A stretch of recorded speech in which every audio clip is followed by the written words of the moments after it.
What's up and welcome back to Interpreting the Stars, where today I'm going to be bringing it back to my Transformers rewatch of films with the latest film, which was a spin-off of the original series that Michael Bay directed. This one is Bumblebee. As Cybertron was falling, Optimus Prime orders Bumblebee to flee to Earth and to keep it safe from Decepticon forces for the eventual arrival of more Autobots. While hiding on the planet, a young woman by the name of Charlie finds him and befriends him, and the two of them, they're just the best of friends. But when two Decepticons arrive on Earth searching for him, he must take a stand. So, when it comes down to the Transformers universe of films, the two movies that stand out to practically anybody is the first film from 2007 and Bumblebee, because what this film was essentially trying to do was to revamp the series in a much more subtle, less explosive manner. And it definitely shows, but don't misunderstand, there's still plenty of explosions, they're not as saturated as before. No, this film plays out a lot more like an 80s coming-of-age flick than anything else, as it's all character and even relationship driven. And trust me when I say it really hones in on the feel of the 80s. My original written review of this film said it best when I mentioned that it felt like it had inspirations here and there, like from E.T. and even the Iron Giant in both tone and honestly the look as well. I even thought this girl's house looked like the kid's house in E.T. There's just so much in terms of inspiration that this film took, which in the long term, I think it helped it stand out as different when being compared to all the others. I also think that this film is the best paced Transformers film, bar none. I think in one way or another, I had mentioned in every single one of my reviews for all the other Transformers films that had any of them been under 2 hours in length, they would have immediately felt better paced because you'd have to get rid of all the unnecessary saturated action to tell the story. And that's essentially what Bumblebee did.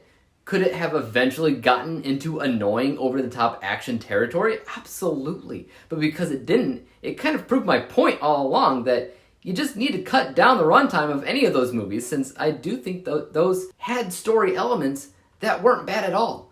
But I'd hardly consider Bumblebee a masterpiece, or even better than the first Transformers film all around, because my main gripe with it is that there's no plot.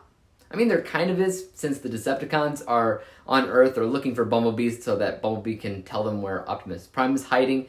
You know, okay, that is plot. However, because those Decepticons had almost no screen time, it feels like there's no plot. Like, I'd say a good 2/3 of the film are just Bumblebee and Charlie hanging out. I mean, that's it.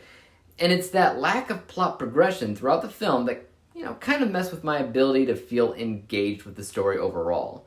Also, those original Transformers films were a lot of things, okay? They were.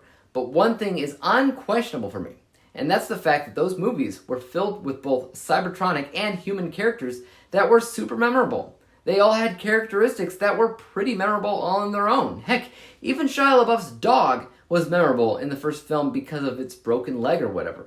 The only memorable character in this film is Bumblebee himself.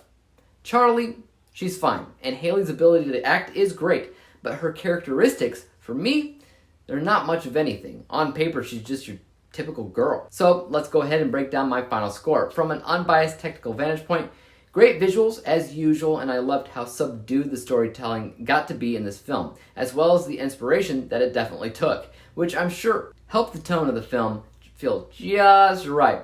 But it had no plot, and movies that don't really have much of a plot kind of annoy me, because again, you can hate on those Transformers films that came before this all you want, but they all had a pretty clear plot from beginning to end. This score is 76%. My bias score is just a little bit higher than that because, in general, watching this movie is a little bit like an experience. You like the characters, it makes you smile, even if the plot isn't as great as it can be. This score is 88%. And when we average out the two scores together, we come to the final rating of 82%. 82 out of 100 possible stars. Guys, what are your thoughts on this Bumblebee spinoff? Is it as good as everybody says it is, or do you miss Michael Bay in the director's seat? Let me know, and as for YouTube, you guys know what to do. Hit that like, subscribe button, and bell to be notified when I come out with my next review. And until then, peace out! Dave examines movies, we just watch for fun. Davey is the expert, he is the #1 critic that I go to when I need a movie